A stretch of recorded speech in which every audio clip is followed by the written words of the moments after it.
Gulbarga city के ward number 33 में STPT दरगाह road पर चक्कर गड्ढे के पास एक शख्स ने बंधी हुई जो जंगली बेल होती है यानी कि जो जड़ें होती है लगने के बाद निकालने जाकर उसे करंट शॉक लगने से उसकी स्पॉट पर डेथ होने का इंसिडेंट पेश आया है। बताया जा रहा है कि वार्ड नंबर 33 में एसटीपीटी दरगाह रोड चक्कर गड्ढे के पास कल एक शख्स ने टीसी पे जंगली बैल को निकालने जाकर करंट लगने से डेथ होने का इंसिडेंट पेश आया है। कर्नूदा विजय सेना के मेंबर ने आज डीसी मैडम और जेस्कॉम KEE को एक मेमोरेंडम देते हुए मुतालबा किया है कि 25 लाख रुपए कंपनसेशन देना चाहिए मरने वाले शख्स के घर वालों को और एक फैमिली मेंबर को गवर्नमेंट जॉब देने का मुतालबा किया है। अगर ये चीज़ें नहीं मिलेगी तो इससे बड़ा एहतजाज करने की उन्होंने आइए देखते हैं गुलबर्गा न्यूज़ की रिपोर्ट।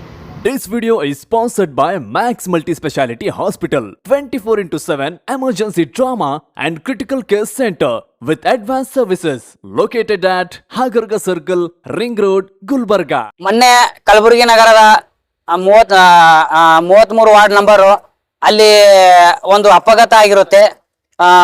ನಿರ್ಲಕ್ಷ್ಯತೆ, ನೇರವಣೆ, ಜಸ್ಕಾಂ AE ಆಗಿರ್ಬೋದು, ಜೈ ಆಗಿರ್ಬೋದು ಮತ್ತು EEE ಆಗಿರ್ಬೋದು, ಇವರೇ ನೇರವಣೆ, ಇವರ ನಿರ್ಲಕ್ಷ್ಯತೆಯಿಂದ ಆ ಅಪಘಾತ ಆಗಿರುತ್ತೆ. ವಿಷಯ ಏನಂತಂದ್ರೆ ಅಲ್ಲಿ ಒಂದು TC ಇದೆ, ಹಾಸ್ಪಿಟಲ್ ಹೆಬ್ಬಾಳ್ ಕಣ್ಣಿನ ಆಸ್ಪತ್ರೆ ಮುಂದೆ ಒಂದು TC ಇದೆ. ಆ TC ಅಲ್ಲಿ ಸುತ್ತ ಬೇಲಿ ಹಾಕಿರ್ತಾರೆ. ಆ ಬೇಲಿಗೆ ಒಬ್ಬ ವ್ಯಕ್ತಿ ತಗಿಲಿಗೆಸಿ ಆ ಬೇಲಿಗೆ ಒಂದು ವಿದ್ಯುತ್ ದೀಪ ಹರಿಯುವ ಮುಖಾಂತರ ಆ ವ್ಯಕ್ತಿ ಮೃತಪಟ್ಟಿರುತ್ತಾನೆ. ಆ ಬೇಲಿಗೆ ವಿದ್ಯುತ್ ದೀಪ ಹರಿತಿದೆ. AEE ಅವರಾಗಿರ್ಬೋದು, ಜೈ ಆಗಿರ್ಬೋದು, AE ಆಗಿರ್ಬೋದು, ಅವ್ರ ಗಮನಕ್ಕೆ ಯಾರು ಗಮನಕ್ಕೂ ಬಂದಿರಲ್ಲ. ಅಲ್ಲಿರುವಂತ ನಾಗರಿಕರು ಕೂಡ ಈ ತರ ಅಪಘಾತ ಆಗಿದೆ ಅಂತ ಅವ್ರು ಕರೆ ಮಾಡಿದ್ರು ಕೂಡ ಯಾರು ಕೂಡ ಅಲ್ಲಿ ಸ್ಪಾಟ್ ಹೋಗಿದಿರಲ್ಲ. ಅವ್ರಿಗೆ ಕರೆ ಮಾಡಿದ್ರೆ 112ಗೆ ಕರೆ ಮಾಡಿ ಅಂತಂದು ಅವಹೇಳನ ಮಾತುಗಳು ಹೇಳಿರ್ತಾರೆ ನಾಗರಿಕರಿಗೆ. ಸಂಬಂಧಪಟ್ಟ ಅಲ್ಲಿ ಪೊಲೀಸ್ ಠಾಣೆಗಳು ಕೂಡ ದೂರದ ಹಾಕಿರ್ತಾರೆ ನಾಗರಿಕರಲ್ಲಿ ನಾಗರಿಕರು.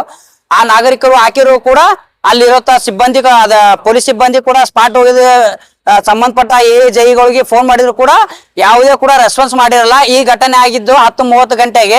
ಅವರು ಬಂದಿದ್ದು 1 ಗಂಟೆ 1:30 ಸುಮಾರಿಗೆ AEE ಇರ್ಬೋದು, ಜೈ ಇರ್ಬೋದು, ಅವ್ರು ಬಂದು ಅಲ್ಲಿ ನೋಡಿರ್ತಾರೆ.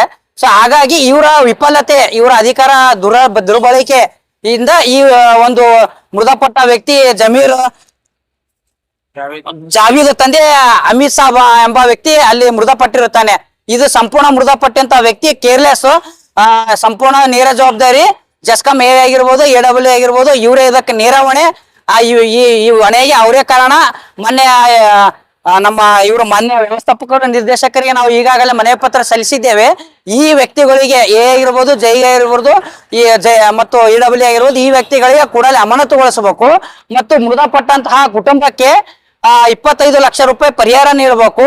ಅದೇ ರೀತಿಯಲ್ಲಿ ಮೃತಪಟ್ಟಂತ ಕುಟುಂಬದ ಸದಸ್ಯರಿಗೆ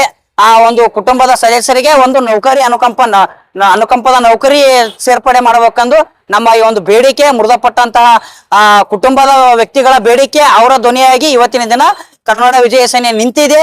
ಈ 3 ವಿಷಯಗಳು ಅವರು ಪರಿಗಣಿಸಿ ಅಮಾನತುಗೊಳಿಸಬೇಕು. 25 ಲಕ್ಷ ಅನುದಾನ ಕೊಡಬೇಕು. ಆ ನೌಕರಿಗಳಿಗೆ, ಆ ಕುಟುಂಬಕ್ಕೆ ಒಂದು ನೌಕರಿ ತಗೋಬೇಕು.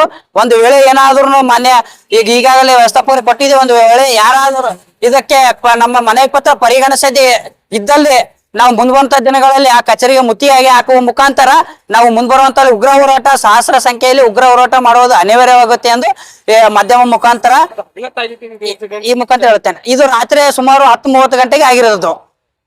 ಅಲ್ಲಿ ಏನು ಬೇಲಿ ಆಗಿದೆ, ಒಂದು TC ಸುತ್ತ ಒಂದು ಬೇಲಿ ಹಾಕಿರ್ತಾರೆ. ಆ ಬೇಲಿಗೆ ಕರೆಂಟ್ ಬಂದಿದೆ. ಆ ಬೇಲಿ ಕರೆಂಟ್ ಹೆಂಗ್ ಬಂತು ಈ ಗಮನ AEE ಗೊತ್ತಿರಲ್ಲ, AE ಗೊತ್ತಿರಲ್ಲ. ಇವರ ವಿಫಲತೆ, ಇದು ಸಂಪೂರ್ಣ ನೇರ ಜವಾಬ್ದಾರಿ. ಇವರ ವಿಫಲತೆಯಿಂದ ಆ ವ್ಯಕ್ತಿ ಮೃತಪಟ್ಟಿದ್ದಾನೆ. ಆ ವ್ಯಕ್ತಿಗೆ ತಕ್ಕ ಒಂದು ಸೂಕ್ತವಾದ ನ್ಯಾಯ ಬೇಕು. ಸಂಬಂಧಪಟ್ಟ ಅಧಿಕಾರಿಗಳಿಗೂ ಕೂಡ ನಾವ್ ಹೇಳಿದೀವಿ. ಅವ್ರಿಗೂ ಮ್ಯಾರೇಜ್ ಕೂಡ ಆಗಿತ್ತು, ಮದುವೆ ಕೂಡ ಆಗಿತ್ತು. ಅವರಿಗೆ ಈಗ 2 ಹೆಣ್ಣು ಮಗಳು ಮತ್ತು 1 ಗಂಡು ಮಗು. ಅವರು ಹೆಂಡತಿಯವರು ಇದಾರ. ಆ ವ್ಯಕ್ತಿ ಬಡ ಕುಟುಂಬದಿಂದ ಬಂದಂತ ವ್ಯಕ್ತಿ. ಅವ ವ್ಯಕ್ತಿ ಕೂಲಿ ಕೆಲಸ ಮಾಡುವಂತ ವ್ಯಕ್ತಿ, ಪೇಂಟರ್ ಕೆಲಸ ಮಾಡುವಂತ ವ್ಯಕ್ತಿ. ಇಂತ ಬೇಜವಾಬ್ದಾರಿ, ಇದು ಏನು ನೇರ ಹೊಣೆ ಜಸ್ಕಾಂ ಅವರೇ ಆಗಿರ್ತಾರೆ. ಸೊ ಹಾಗಾಗಿ AEE ಮತ್ತು ಜೈ ಮತ್ತು AE ಇವ್ರು 3 ಕೂಡಲೇ ಅಮಾನತುಗೊಳಿಸಬೇಕು ಎಂಬುದು ನಮ್ಮ ಒಂದು ವಿಷಯ. ಸೊ ಹಾಗಾಗಿ ಅವ್ರನ್ನ ಕೂಡಲೇ ಅಮಾನತುಗೊಳಿಸಿ ಸಂಬಂಧಪಟ್ಟ ಒಂದು ಆ ಕುಟುಂಬಕ್ಕೆ 25 ಲಕ್ಷ ಪರಿಹಾರ ನೀಡಬೇಕು. ನೌಕರಿಯ ಸದಸ್ಯರಿಗೆ ಒಬ್ಬ ಮಕ್ಕಳಿಗೆ ಒಂದು ನೌಕರಿ ನೀಡಬೇಕೆಂಬ ನಮ್ಮ ಬೇಡಿಕೆ. ಕರ್ನಾಟಕ ವಿಜಯ ಸೇನೆ ಕಲಬುರಗಿ ಜಿಲ್ಲಾಧ್ಯಕ್ಷ ಪೃಥ್ವಿರಾಜ ಶ್ರೀರಾಮ್ಪುರ್. ದಿನಾಂಕ 3/5/6ನೇ ತಿಂಗಳು ವಾರ್ಡ್ ನಂಬರ್ 33 ಜಟ್ಪಟ್ ಬಿಬಿ ದರ್ಗಾ ಸಂತ್ರಸವಾಡಿ ಹತ್ತಿರ ಏನು ಕಮಾನ್ ನಿರ್ಮಾಣ ಆಗ್ತದೆ, ಅದು ಪಕ್ಕದಲ್ಲಿ ಒಂದು ಟಿ ಸಿ ಇದೆ.